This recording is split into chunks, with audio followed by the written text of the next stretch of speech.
The live-action Lilo and Stitch is here. It's blowing up at the box office, doing very well for Disney, and I have never seen the original. So this will be an interesting review, I think, unlike a lot of the other reviews out there. Let's talk Lilo and Stitch.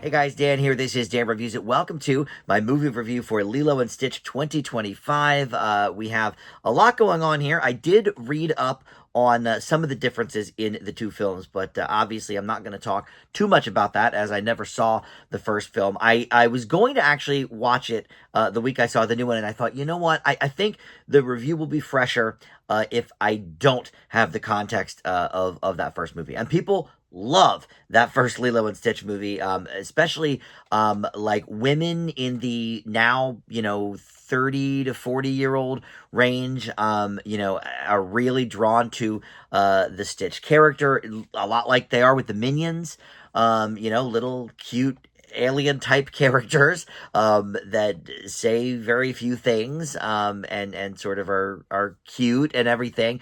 So there's certainly some parallels there. But look, before we launch into the specifics of this film, let me welcome you back to the channel. If you're a Dan Reviews It subscriber already, thank you so much for that and for returning to check out this video. But if you're not, please consider subscribing and click that notification bell, or you can just like this video, comment below. All that stuff, of course, helps people find my videos through the YouTube algorithm, so I certainly would appreciate that.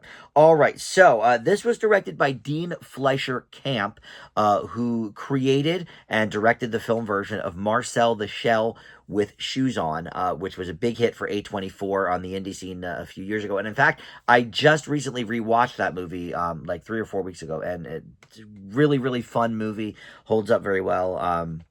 If you know the character at all, you know how kind of cute they are.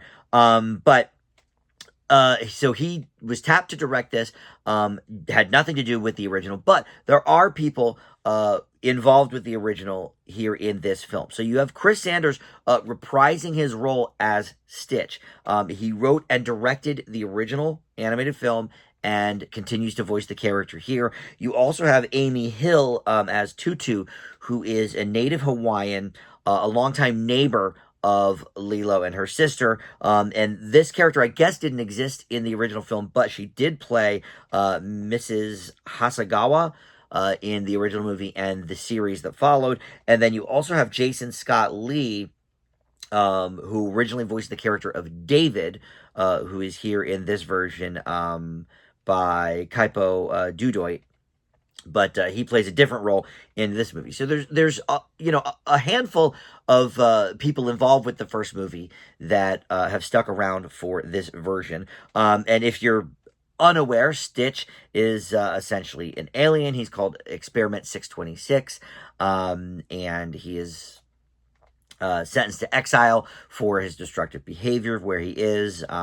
So he ends up stealing a police cruiser and, crashes it into Earth.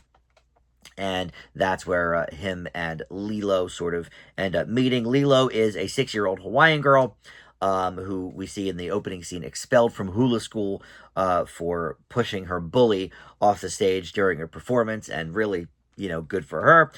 And she is played by newcomer Maya Keahoa, who is... I'm just going to say, she's great. It's so hard to find a really good child actor. In fact, I saw this with my sister, and I likened it a little bit to Drew Barrymore in E.T. She was 6 or 7 when E.T. came out, and again, dealing with, an alien creature and all of that. But this girl really, I think, has a future ahead of her. I'm glad that... we're not just picking cute kids off of TikTok and stuff like a lot of movies and shows are doing these days. But she is a very, very talented girl. And look, Drew Barrymore had an actual E.T., to look at because it was before visual effects really, were big. But Stitch is a CGI character. So this little girl is sort of playing off of nothing and still doing very, very well. So I have to give her kudos for that. So you have Sydney Elizabeth Agudong as her sister, the older sister. So they are orphans, and so essentially Nani is now Lilo's guardian. But we have a little glitch there because we have Tia Carrere as a social worker. Great to see her again, by the way. She's a social worker, practical and by the book, and wants the best for both of these women, but she has to obviously, in at the end, do what's best for Lilo. And so she's trying to work with the older sister, but really, Lilo might be taken from her, and Stitch's presence certainly throws a monkey wrench into that. You also have Zach Galifianakis and Billy Magnuson as two people from space, from the Galactic Federation. Zach Galifianakis plays the mad scientist who created Stitch, and Magnuson is an agent of the Galactic Federation, and they're expert on Earth, sent to prevent the Galifianakis character from harming any humans while trying to collect Stitch. You also have Courtney B. Vance, Hannah Waddingham. So this is a stacked cast with a lot of people. And Billy Magnuson, I didn't quite recognize him at first, but he actually has worked with Disney, on several projects previously. He was part of Into the Woods. He was part of the live-action Aladdin. So, and then of course Zach Galifianakis was part of G-Force years ago. I don't know if he's done any other Disney projects, but all right. So there you go. Now I have heard. Before seeing this, I heard that the ending was changed a bit, and some people did not care for that. But again, I never saw the original, so I did look into the differences there, and I get it. I can see, why people might be a little bit upset about them sort of, switching some things, and I don't want to go into too much detail if you haven't seen the new version yet. But yes, there's a few things switched around. I mean, the villain is different from what I understand. So, that is something. But look, if you are somebody that is so completely attached to that first Lilo and Stitch, and if they change one thing, look, I think these live action movies do need to be a little bit different. Otherwise, you get crap like The Lion King that is just garbage. I think having sort of the base storyline be the base, and then sort of growing and changing a little bit from that, sometimes can help. Yeah, maybe it can hurt too. Personally, I love the animated Beauty and the Beast, and I really, really enjoy the live action one. I personally think it's the best live action one they've done, and they tweaked a few things, but I think it worked. If you're resolute in they must not change anything, you're not going to like this movie, I guess.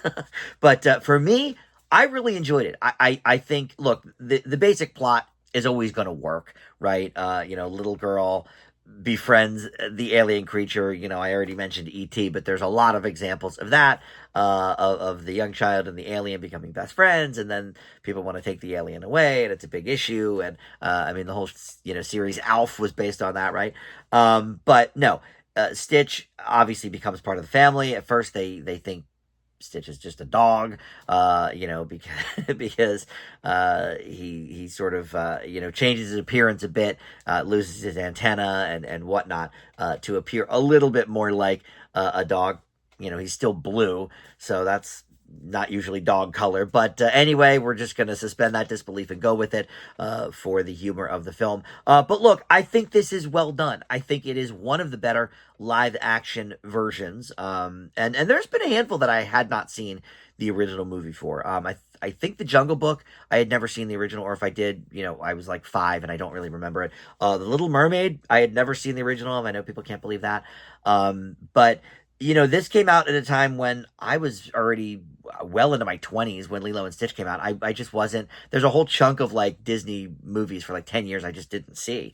And I've been slowly catching up with them. And I am going to watch the original Lilo and Stitch, now that I've done this review. But I think as a movie on its own, it works.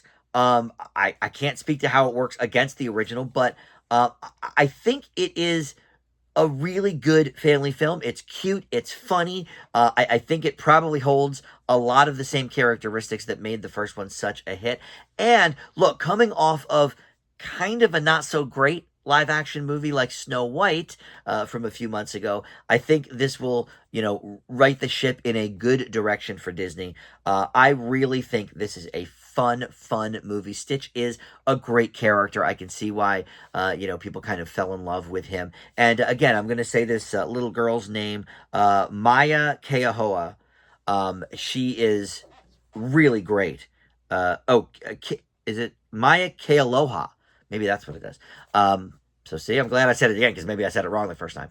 But I think she's a great actress. I think she has a future ahead of her for sure. Whether it's as a Disney kid, or branching out into other venues, she's got the chops. She really reminds me of a young Drew Barrymore, and that is, certainly a big compliment from me. I grew up on those Drew Barrymore movies. So, all right. Well, anyway, I will leave Lilo and Stitch, the 2025 live action version, with an A minus. I think it's a lot of fun, and I can see why people hold the original so dear. But listen, give this one a chance, even if you're resolute in your love for that original film. All right, thank you for watching Dan Reviews It. I'll see you next time.